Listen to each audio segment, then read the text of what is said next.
Boogeyman Ben.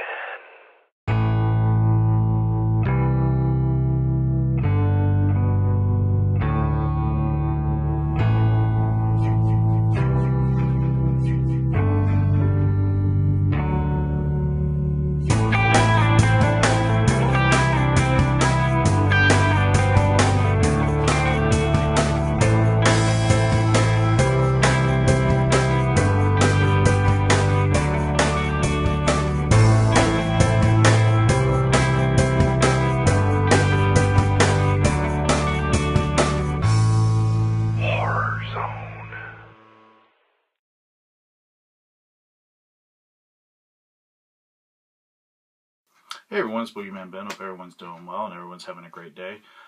This video is going to be on a movie review. This was a movie that I just watched last week on demand. It was something I was hoping was going to show up in theaters. It's a movie that was shot, I think, about at least a year ago. And I heard rumors about that this movie was going to be coming out.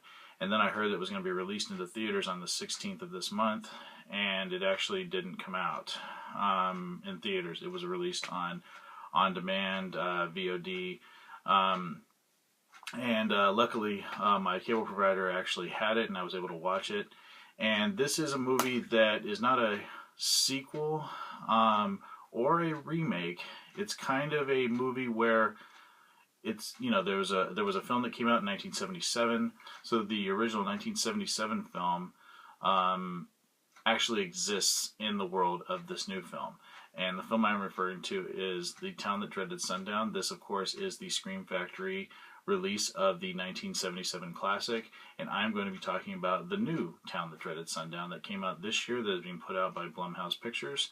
And I'm very excited to talk about this film, and I hope everyone looks forward to it. Please stay tuned. Now, before discussing the new Town That Dreaded Sundown, I want to focus on the 1977 original. Like I said, I bought this last year. I did a little video on it last year that I picked it up. It was one I had been looking for. I had never seen before. The only thing that I had a reference to for the film was in the movie Scream, where they said, oh, this looks like the Town That Dreaded Sundown. And I heard a reference saying that one of the inspirations the producers had for Friday the 13th Part 2 was the look of the Phantom in this film. He's right there. A Texas Ranger is hunting for a serial killer that is terrorizing a small town in the 1940s. So the movie is a semi-documentary based on the real-life string of mysterious killings that terrorized the people in Texarkana, Texas in 1946.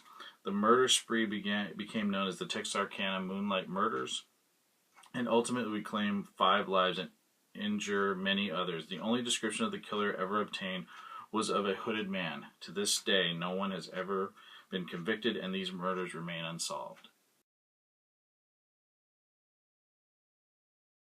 In the cast for this movie, you have Ben Johnson as Captain J.D. Morales, Andrew Prine as Deputy Norman Ramsey, Dawn Wells as Helen Reed, and Bud Davis as the Phantom Killer. The movie was written by Earl E. Smith. The movie was directed by Charles B. Pierce.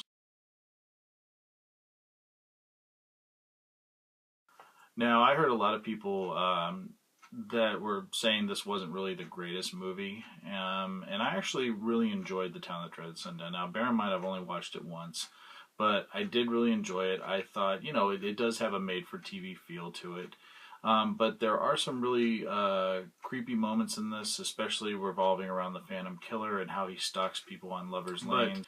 I did like it. You know, I thought it had some very creepy elements to it. It's not my favorite movie ever, but I'm glad that it did get the Scream Factory treatment. 65 years after a mass serial killer terrorized the small town of Texarkana, the so-called Moonlight Murders begin again. Is it a copycat or something even more sinister? A lonely high school girl with dark secrets of her own may be the key to catching him.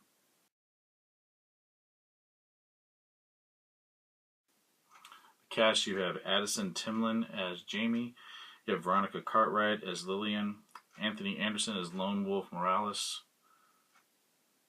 Joshua Leonard as Deputy Foster, Gary Cole as Chief Deputy Tillman, Edward Herman as Reverend Cartwright, Edward Lauder as Sheriff Underwood, Dennis O'Hare as Charles B. Pierce Jr., and Andy Abel as the Phantom Killer.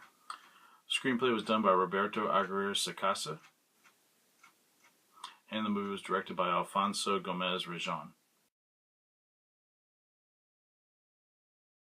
Well, I actually really loved the new Town That Dreaded Sundown. I'm very disappointed that it was not in theaters. I think it would have been fantastic. There hasn't been a real good horror movie, serial killer movie in a long time, and I think this would have really done well if they would have put it in theaters. I was surprised that Blumhouse went with Ouija. I haven't seen it yet, but that movie looked generic to me. And The Town That Dreaded Sundown, I know it's based on a movie that came out about 37 years ago, but still, it would have been interesting to see how this film would have done in a, pretty much the horror movies that are coming out now are about ghosts, and it would have been kind of neat to see something come out that was about, a serial killer, especially one that's based, even very loosely. I mean, this isn't depicting the events of 1946 like the original Town That Dreaded Sundown was. This is actually a copycat that shows up, and I thought it was really well done. The Phantom in this movie is even more creepier. There's some really great shots in it. I loved the first reveal of the Phantom, and the way that the director did a lot of the takes in this. It's almost like he splices in some footage from the original film, because the copycat killer kind of does copy some of the violent acts from the original film or from the actual events themselves. And I thought that was really ingenious and really well done. And I thought the cast in it was great. I really enjoyed the film a lot. And I don't want to give too much of it away because I want people to check it out. It should still be on VOD, but I'm not 100% sure. I think it was only going to be on for a limited time. I definitely recommend checking out The Town That Dreaded Sundown. It's probably one of my favorite horror films of this year. If I was going to rate it on a scale of 1 to 10, I would give The Town That Dreaded Sundown a 9.5 out of 10. I actually really loved it. For the original Town That Dreaded Sundown, I would give that one an 8 out of 10. So I actually like the newer version a lot better. I think there's a creepier vibe with it. The killer is much more... it's a hardcore movie. It's very gory in scenes, and I thought that was really well done. I really think people should check it out. It's actually a really, really good horror film. So that is my review of both Town That Dreaded Sundown films. I'm anxious to know if anybody else has seen this film or the new film, which is not a remake. It's pretty much it's just a new film because it's not a sequel to this film. So I'm curious to see if anybody else has seen both films or either one of the films. I just want to know what other people's thoughts were. So please share your thoughts in the comment section below. And I want to thank everyone for taking the time to watch this video. Please stay tuned for some more videos that I have coming very soon. Hope everyone has a great evening. Take it easy. Peace.